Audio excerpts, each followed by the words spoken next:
Bendiciones hermanos, bienvenidos. Hoy seguimos con Hebreos 6, del 1 al 8. Ahí ya vieron lo que es el título que hemos denominado como primera parte, una advertencia para los creyentes desanimados. Hebreos 6, del 1 al 8. Vamos a leerlo.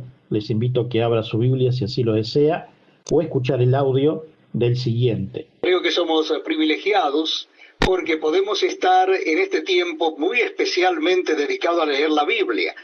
Y les invito a que lo hagamos, les invito a que me acompañen en la carta a los Hebreos. Vamos a leer el capítulo 6, Nuevo Testamento de la Biblia, capítulo 6 de la carta a los Hebreos.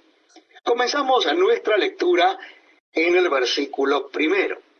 Dice así la palabra de Dios.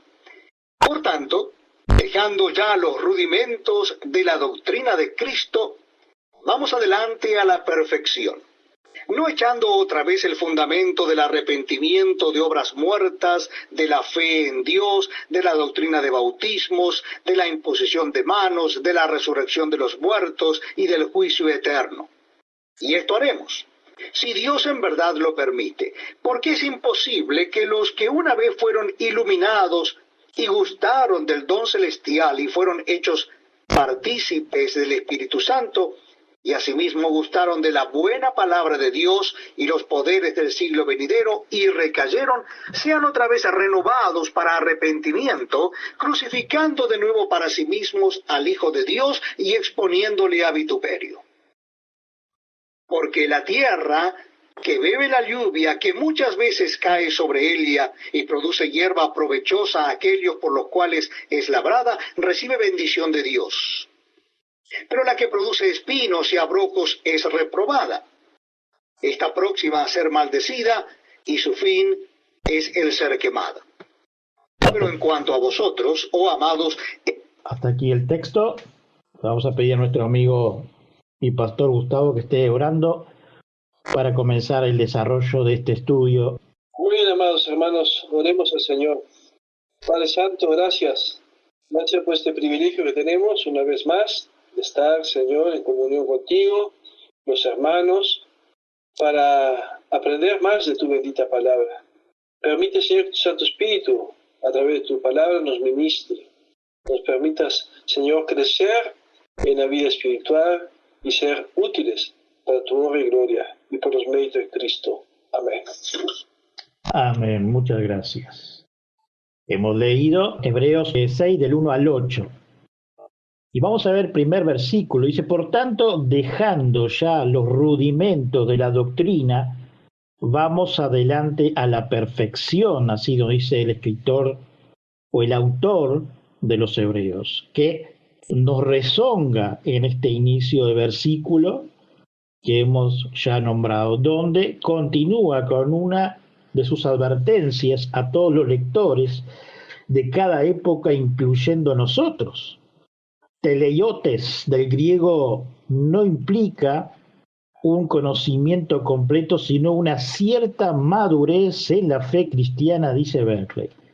No echando otra vez el fundamento, así nos dice la continuación del verso 1, el fundamento del arrepentimiento de obras muertas, de la fe en Dios, de la doctrina de bautismo, de la imposición de manos, de la resurrección de los muertos y del juicio eterno. Y esto, hermano, esto haremos si Dios en verdad lo permite.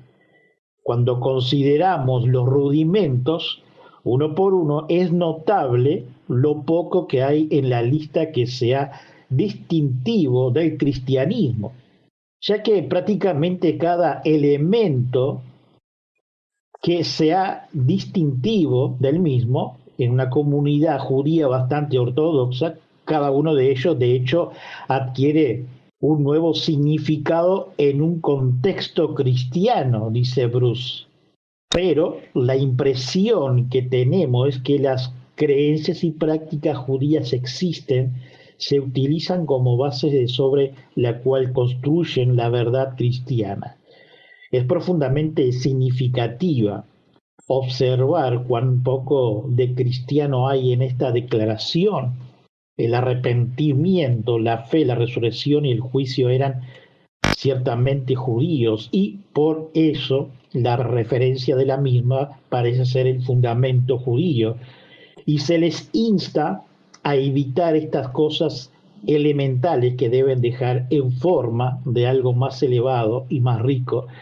Dice Griff Thomas en su intervención y comentario de estos textos bíblicos: un pecador no puede emprender ninguna gestión hacia Dios inmediatamente o por sí mismo, sino con un sacerdote mediador que debe conocer la mente de Dios y llevarlo a cabo, dice Pole. El sentido común de la humanidad al respecto desde la caída lo evidencia ninguna nación acerca de una religión, un templo, un lugar de adoración o un sacerdote. Así nos comenta Pole. Y volviendo a la plaza, si no se lavan, no comen.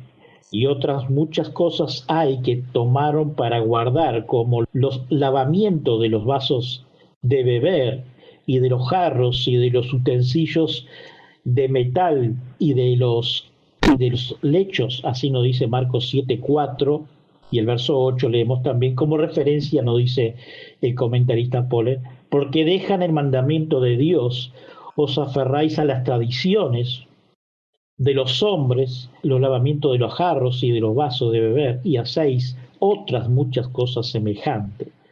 Parte del problema al que se enfrentaban los hebreos era la similitud superficial entre los principios elementales del cristianismo y el judaísmo, lo que hacía posible que los judíos cristianos pensaran que podían aferrarse a ambos. Así lo dice Guthrie en su comentario. El capítulo anterior que hemos leído, no olvidemos que Spurgeon tiene como referencia y cree él que el libro de los Hebreos fue hecho y escrito por Pablo.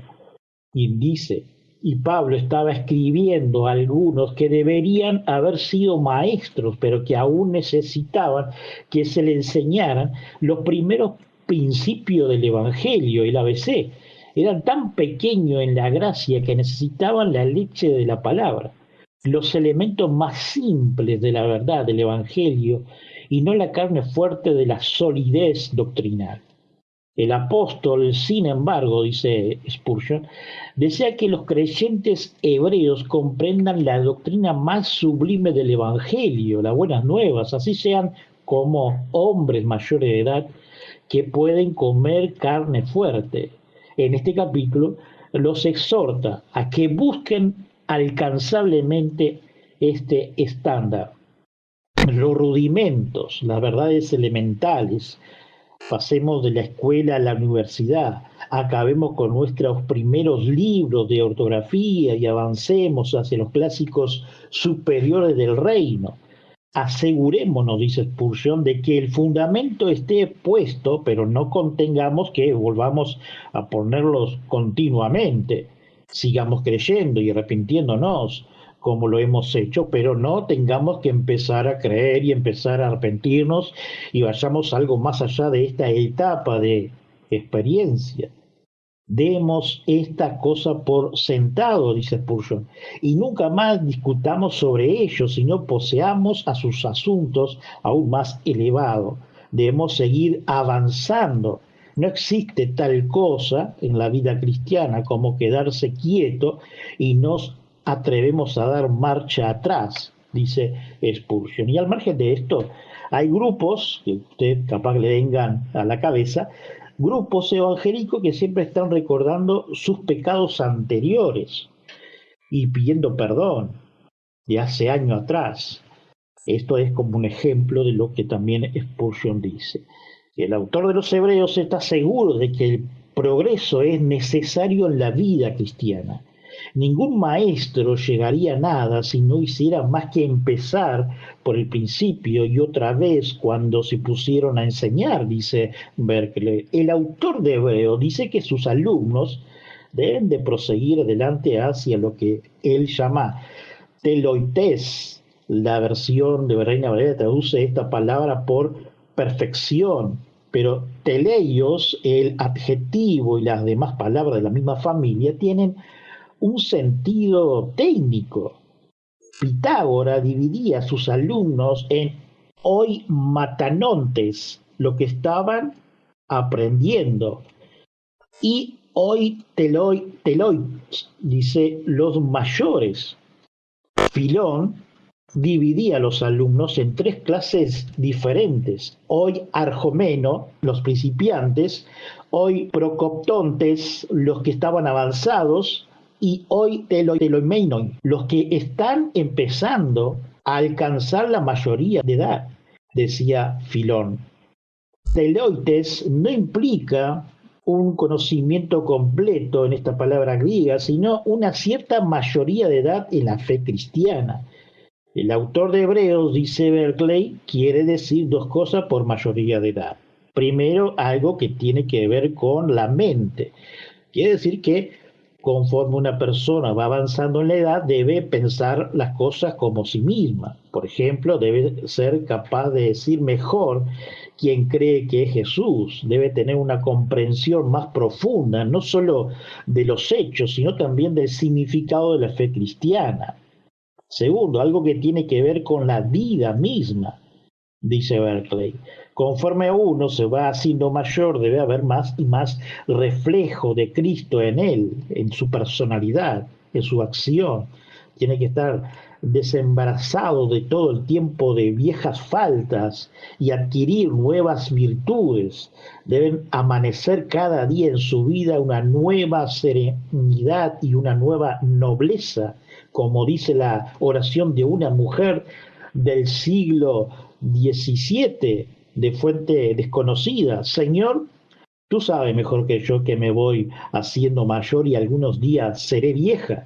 Guárdame del hábito fatal de creer que siempre tengo que decir algo sobre todos los asuntos y todas las situaciones.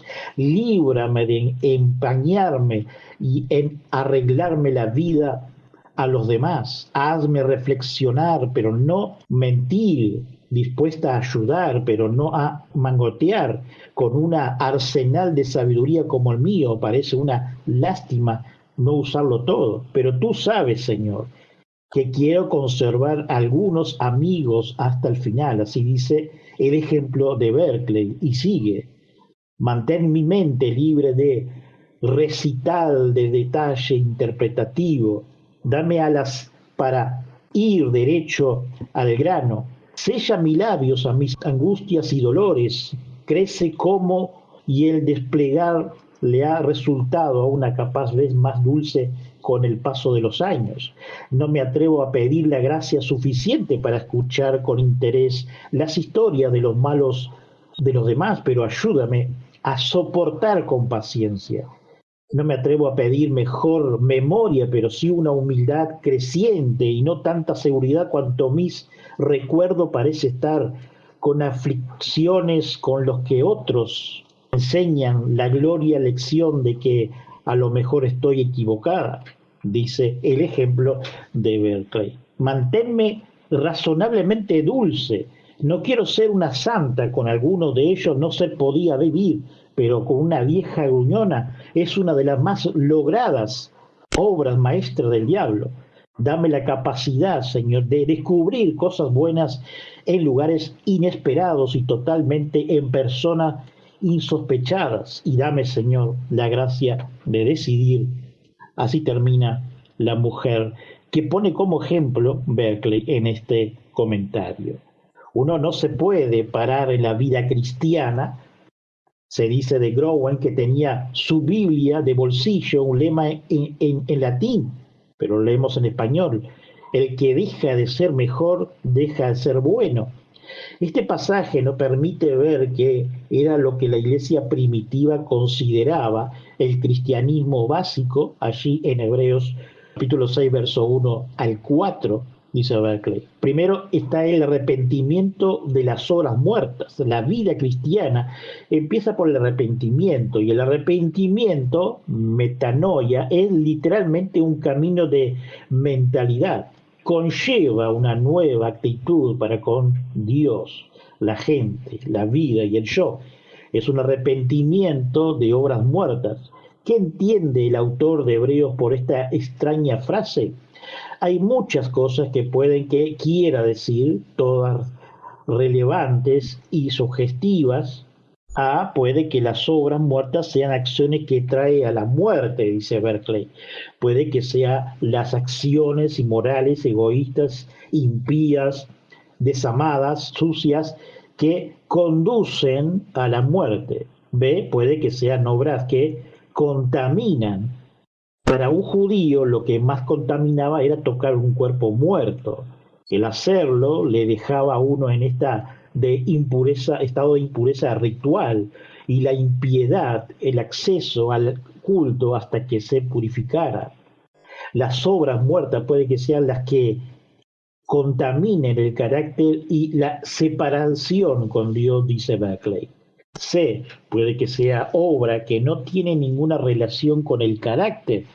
Para los judíos la vida era ritual. Si observaban las debidas ceremonias a su debido tiempo, eran buenos, pero ninguno de estas cosas tenían ninguna influencia en su carácter. Puede que el autor de Hebreos quisiera decir que el cristiano ha roto con la ritualidad sin sentido y con los convenientes de la vida para dedicarse a las cosas que ahondan el carácter y desarrollan el alma y la vida. Así dice Berkeley en el punto C de lo que es el comentario. Punto 2. ¿Está la fe que mira hacia Dios? La primera cosa esencial de la vida cristiana es mirar hacia Dios. El cristiano decide su acción no por el veredicto de los hombres, sino por Dios mismo, que pone en su corazón su interés. No busca la salvación en su propio mérito, sino solo en la gracia de Dios. Tercero, está la información acerca de los lavatorios. Esto quiere decir que el cristiano debe darse cuenta de lo que quiere decir de veras el bautismo. El primer libro de enseñanza cristiana para los que estaban a punto de entrar a la iglesia, el primer libro de orden de culto, se llamaba la Didache, la enseñanza de los 12 apóstoles. Se escribió alrededor del año 100 después de Cristo y establece las reglas para el bautismo cristiano. Para entonces todavía no había surgido el bautismo infantil. Las personas venían directamente del paganismo y el bautismo era la entrada en la iglesia y la confesión de fe. La Didache empieza por 6 capítulos cortos acerca de la fe y de la vida cristiana. Empieza diciendo al candidato el bautismo, lo que debe creer y cómo debe vivir.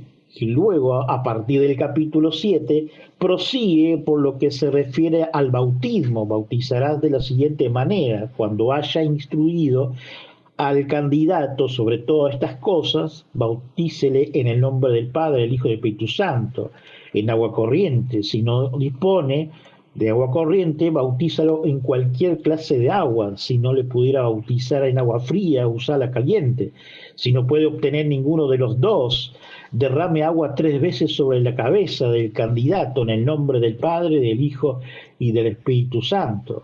Antes de bautizarle, haz que ayune el candidato y el que le va a bautizar, y que los que puedan hagan lo mismo, dice Berkeley en este comentario. Debe exhortar al bautizado a que ayune 2 o 3 días antes de la ceremonia.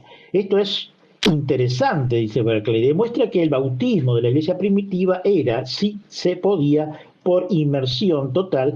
Nos cuenta que a la persona que iba a recibir el bautismo, o sea, la sumergión, o se le derramará agua 3 veces en el nombre del Padre, del Hijo y del Espíritu Santo, tomada nota de que el bautismo procedía un tiempo de instrucción, porque había que practicar la fe y la vida cristiana antes de recibir el sacramento del bautismo. El candidato tenía que preparar no solo su mente, sino también su espíritu mediante el ayuno. En aquellos días nadie entraba en la iglesia sin saber lo que hacía. Por eso el autor de Hebreos dice, antes de recibir el bautismo, ya sea os instruyó acerca de las cosas fundamentales de la fe cristiana. No debe haber necesidad de volver a ellas. Ahora tenés que edificar una fe más plena sobre ese cimiento. Cuarto, nos dice Berkeley, está la imposición de las manos. En la práctica judía, esto tenía tres significados. A era la señal de la transferencia de la culpa. El sacrificador ponía las manos sobre la cabeza de la víctima para simbolizar el hecho de que transfería su culpa al animal que ofrecía. B era la señal de la transferencia de la bendición. Cuando un padre bendecía a su hijo, ponía sus manos sobre la cabeza del hijo como una señal de que le transmitía su bendición. C era la señal, dice Berkeley, de que se apartaba a una persona para una tarea especial. A un hombre se le imponía las manos cuando se le ordenaba para el ministerio. En la iglesia primitiva se le imponía las manos al que había sido bautizado para que recibiera el Espíritu Santo. Como referencia tenemos Hechos 8:17, Hechos 19:6. Esto no se ha de entender en sentido material. En aquellos días se miraba a los apóstoles con reverencia porque habían sido los amigos de Jesús en la tierra. Era relevante emocionadamente que le tocara a una persona que había estado con Jesús y había tocado sus manos. Así nos dice Berkeley en su comentario. El efecto de la imposición de manos no dependía de la posición del que la imponía, sino de su carácter y de lo cerca que estaba de Jesús. Quinto, está la resurrección de los muertos. Desde el principio, el cristianismo fue una religión de entrenamiento para la eternidad. Sexto, está la sentencia que perdura por toda la eternidad. El cristianismo fue desde el primer momento una religión de judíos. A ningún cristiano se le dejaba olvidar que al final tendría que encontrar con Dios y que lo que Dios pensara de él era infinitamente más importante que lo que pensara la gente, entre otras cosas, porque sus enseñanzas perdurarían por toda la eternidad, nos dice Berkeley. Llegamos a este pasaje con la intención de leerlo con la sencillez de un niño y expresar lo que encontramos en él si no parece estar de acuerdo con algo hemos sostenido hasta ahora. Estamos dispuestos a desechar, dice Spurgeon, toda doctrina propia antes que un solo pasaje de la Escritura. Es mucho mejor que sea incoherente con nosotros mismos que con la palabra inspirada. Me ha llamado al calvinismo arminiano o arminiano-calvinismo. Estoy muy contento, así nos dice de Spurgeon, mientras pueda mantener cerca de mi Biblia la palabra escrita. Veamos los versos 4 hasta el verso 6. Y dice de Hebreos 6, porque es imposible que los que una vez fueron iluminados y gustaron del don celestial y fueron hechos partícipes del Espíritu Santo, y asimismo gustaron de la buena palabra de Dios y los poderes del siglo venidero, y recayeron, sean otra vez renovados para arrepentimiento, crucificando de nuevo para sí mismo al Hijo de Dios y exponiendo a vituperio. La palabra que resalta en el verso 4 es imposible. ¿Podemos decir que es imposible que Dios mienta? No. Hebreos 6:18. Es imposible que la sangre de toros y de cabritos puedan quitar el pecado.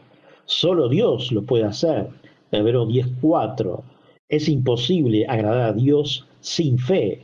Hebreos 11:6.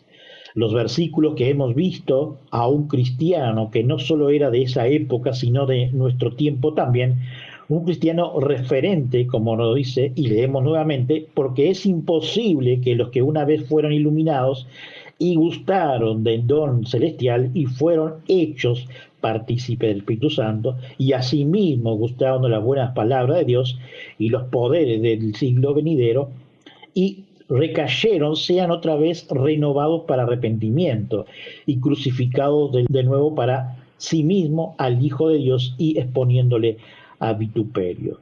Este cristiano, donde el escritor de los Hebreos, en estos versos que hemos leído, compara como un fariseo porque hace las cosas religiosamente, contradiciendo y una cultura arraigada a la historia de la congregación y no lo que la Escritura nos dice y nos recomienda hacer, así lo hacen. Evangelizar enérgicamente, Mateo 23:15, ora impresionantemente, Mateo 23:14, diezma estrictamente y cuidadosamente, Mateo 23:23, y del mismo cumple la tradición religiosa honorablemente, versos 29 y 31 de Mateo 23. La práctica del ayuno regular, sin embargo, Cristo Jesús lo llama hijo del infierno. La Escritura, la Biblia, no habla de tradición que debemos cumplir, sino de Cristo, donde Él se deja ver por medio de ella, y no que debamos de exprimir los textos bíblicos fuera de contexto para que genere en nosotros aquello que nos conviene y que nos da ganancia y comodidad en nuestro diario vivir.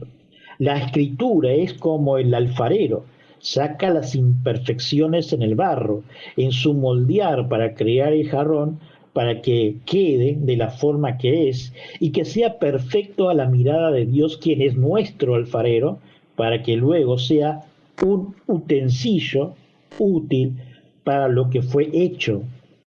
Este pasaje no tiene nada que ver con aquellos que temen a los condenados, la presencia de esa ansiedad, como el llanto que traicionó a la verdad, dice Mayer, en los días de Salomón.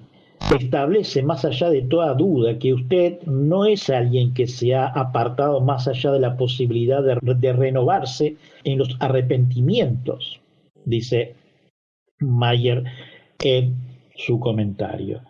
Ahora vamos a leer los versículos finales que también van a ser inicio para la semana que viene, si Dios quiere.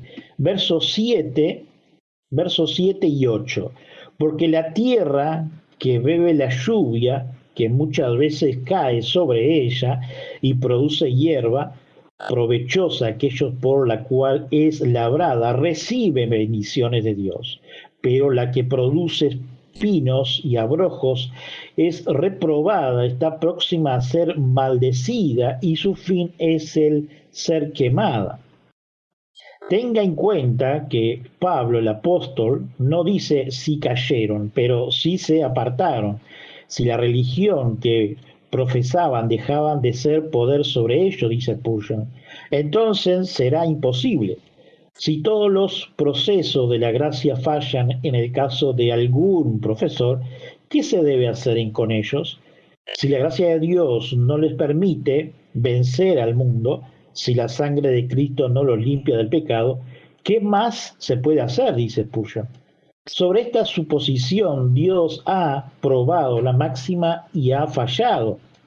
Note que Pablo, el apóstol, nos dice que todo esto puede suceder, pero que si pudiera, el interesado sería como un trozo de tierra que no produciera más que espinos y abrojos. Si después de arar esta tierra y sembrarla, y después de haberla regado por el rocío y la lluvia del cielo, nunca sale buena cosecha de ella, todo sabio dejaría de cultivarlo. Decía, mi trabajo se desperdicia en un terreno como este. No se puede hacer nada más como con él, porque después de haber hecho todo lo posible, no se produce más que malas hierbas, por lo que ahora debemos dejarlo a solas, así nos dice Spurgeon. Verán, mis queridos lectores, si fuera posible que la obra de la gracia en su alma fuera aún inútil, no se podría hacer nada más por ustedes, ateniendo que el mayor esfuerzo de Dios invertido en su favor y queda en el otro método de salvación para usted. Creo, dice Spurgeon, que ha habido algunos profesores como Judas y Simón el mago, que se han acercado mucho a esta condición y otros de lo que se dicen después de cierto tipo que creyeron, que recibieron el Espíritu Santo en dones, milagros, y haber sido especialmente iluminado para poder enseñar a otros, pero la obra de la gracia no afectó sus corazones, no renovó su naturaleza, no transformó sus espíritus, por lo que fue imposible renovarlo para el arrepentimiento, como nota lo que dice el apóstol Pablo, así llegando al final el comentario de Spurgeon en los versículos 7 y 8 que reengancharemos la semana que viene. Y terminamos así en esta oración. Señor, gracias una vez más por permitirnos estudiar tu palabra, pero también, Señor, permítenos que cada día nuestro corazón sea moldeado por tu mano, por tu palabra, por tu Espíritu Santo, y que cada cosa, Señor, sea sacada, Señor, cada maldad, cada, Señor, pesimismo en nuestras vidas, como también la cosa que podemos decir en las predicaciones o en los estudios. Oh Señor, moldéanos a tu carácter. Señor, te damos gracias por todo lo que haces y harás. Y también, Señor, te presentamos cada necesidad de cada hermano presente que no han podido asistir. Bendice, Señor, cada una de las reuniones que, Señor, tú estés obrando en esa evangelización que hemos hecho, que tú estés germinando a tu tiempo, Señor. Y también te pedimos por nuestra iglesia perseguida en diferentes puntos del mundo, Señor. Y agradecemos las diferentes entidades, Señor, tanto como la Sociedad Bíblica Trinitaria y otras que reparten, Señor, tu palabra, traducida en cada uno de los idiomas. Gracias, Señor amado, por sostenernos y que tú estás agarrando nuestras vidas, Señor, hasta que tú vengas. Gracias, Señor amado. Amén. Hermanos, bendiciones a todos.